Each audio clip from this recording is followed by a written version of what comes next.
वंदे मातरम। मैं हूं विनोद कुमार शुक्ला। अड्डा पर आपका स्वागत है। आज 5 प्रदेशों में जो चुनाव हुए थे उनके परिणाम आए।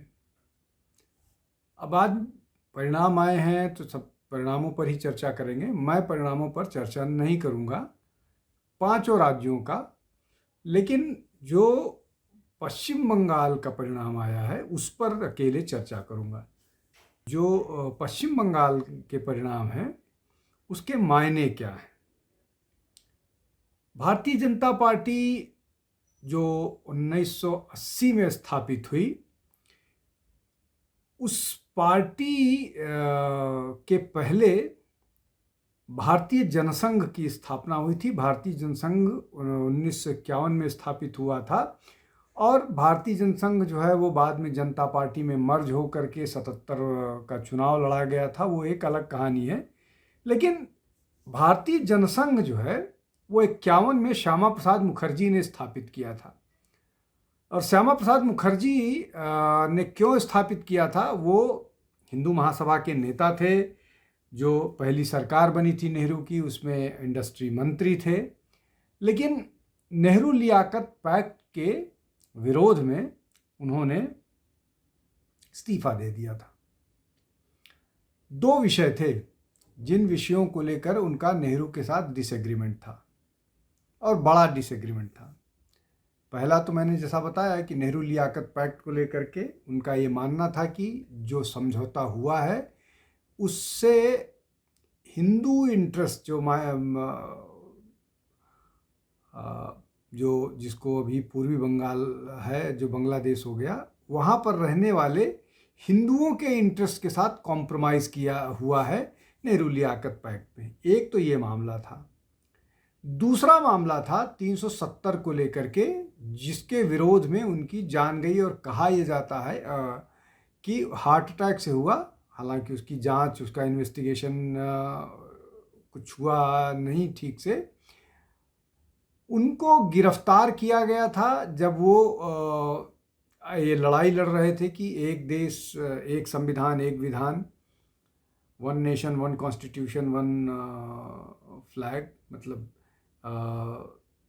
तो इसको लेकर के जब वो संघर्ष कर रहे थे और इसके विरोध में वो जम्मू कश्मीर बिना परमिट के पहुंचे थे, तो उनको गिरफ्तार किया था और गिरफ्तारी में ही उनकी मृत्यु हो गई थी। शेख अब्दुल्ला सरकार ने उनकी गिरफ्तारी कराई थी।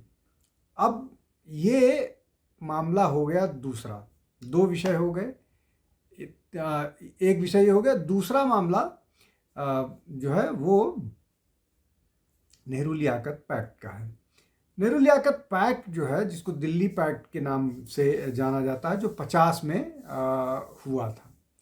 अब 50 में ये हुआ, इसके विरोध में ही उन्होंने रिज़ाइन किया और 1951 में उन्होंने भारतीय जनसंघ की स्थापना की। पहले अध्यक्ष भी बने भारतीय जनसंघ के। उसमें सारे नेता अटल बिहारी वाजपेयी, बलराज मधोक, लाल कृष्ण आडवाणी, ये सारे लोग थे। पहले अध्यक्ष जो है वो श्यामा प्रसाद मुखर्जी हुए। अब इंडस्ट्री, जैसे मैंने बताया कि नेहरू सरकार में इंडस्ट्री मिनिस्टर थे और इस विरोध में उन्होंने कि वहाँ माइनॉरिटी के अधिकार सुरक्षित नहीं है, जो समझौता हुआ। अब उसमें जो विरोध था वो क्या था श्यामा प्रसाद मुखर्जी का? श्यामा प्रसाद मुखर्जी का विरोध ये था कि जो समझौता हुआ है वो कमज़ोर है और वो हिंदुओं के अधिकारों को, माइनॉरिटीज़ हिंदू जो पूर्वी पाकिस्तान में रह रहे हैं, उनके इंटरेस्ट को प्रोटेक्ट करने में सक्षम नहीं है, जो वहाँ लगातार परसिक्यूशन फेस कर रहे हैं। और इसको लेकर के उन्होंने लगातार विरोध किया। ये सब हुआ। उसके बाद उन्होंने जो है रिज़ाइन कर दिया नेहरू उसके लिए। हालांकि एक सॉवरन, जो बंगाल को सॉवरन स्टेट, मतलब दोनों बंगाल को सॉवरनिटी वो देने का भी विरोध था। लेकिन असली जो मसला है वो नेहरू लियाकत पैक्ट वाला ही है।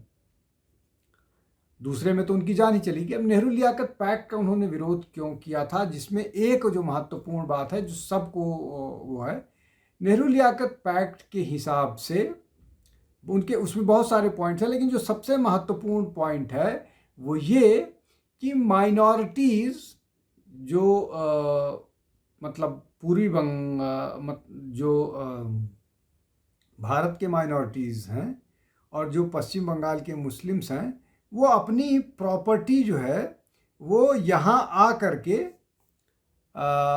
विज़िट कर सकते थे। वहाँ पर जो सामान रखा हुआ है उसको इमूवेबल प्रॉपर्टीज़ को ले जा सकते थे, जिसमें गहने, रुपये और सामान शामिल था। बच्चा जो है वो 75 रुपये तक ले जा सकता था, 150 रुपये तक एडल्ट ले जा सकता था, सोना चांदी जो था वो ले जा सकता था, और जो लोग नहीं ले जाना चाहते थे वो उसको बैंक में जमा करके रसीद ले सकते थे। एक बात हो गया, इसमें कुछ विशेष दिक्कत नहीं है। दूसरी जो महत्वपूर्ण बात थी वो ये कि जो लोग पाकिस्तान चले गए और एक बार वो फिर वापस आ रहे हैं अपनी प्रॉपर्टी देखने, चेक करने, ये पार्टीशन 47 में हुआ, नेहरू पैक्ट 50 में हो रहा है। अच्छा, इसमें परमिट वर्मिट भी मतलब कोई जो लिस्ट रिस्ट्रिक्शंस, ये सारी चीज़ें ख़त्म की गई थी इस पैक्ट के तहत कि ये लोग आ जा सकते हैं। अब ये जो लोग आए हैं वापस अपनी प्रॉपर्टी चेक करने, अगर ये वापस नहीं जाना चाहें तो ये रुक सकते हैं। अब ये बड़ी अजीब सी स्थिति थी। पहला तो ये कि पार्टीशन मांगा मुसलमानों ने कि हिंदू और मुसलमान एक साथ नहीं रह सकते हैं। पार्टीशन मांगा, जितनी पॉपुलेशन थी उस कंपैरिजन में लैंड ज़्यादा लिया, लगातार डिसीव करते रहे कांग्रेस को और सफल हुए जिन्ना साहब। तो एक तो ये बात हुई। दूसरी ये कि 47 में जब लोग जा रहे थे तो गांधी और नेहरू ने उनको जाने नहीं दिया, रोका। तो जो जिस लिए पार्टीशन हुआ था, तो जो माइग्रेशन हो रहा था वो। तीसरा ये हुआ कि जो लोग चले भी गए थे उनको वापस बुला के और रोका उनको जा रहा था। दूसरी तरफ जो वहाँ पर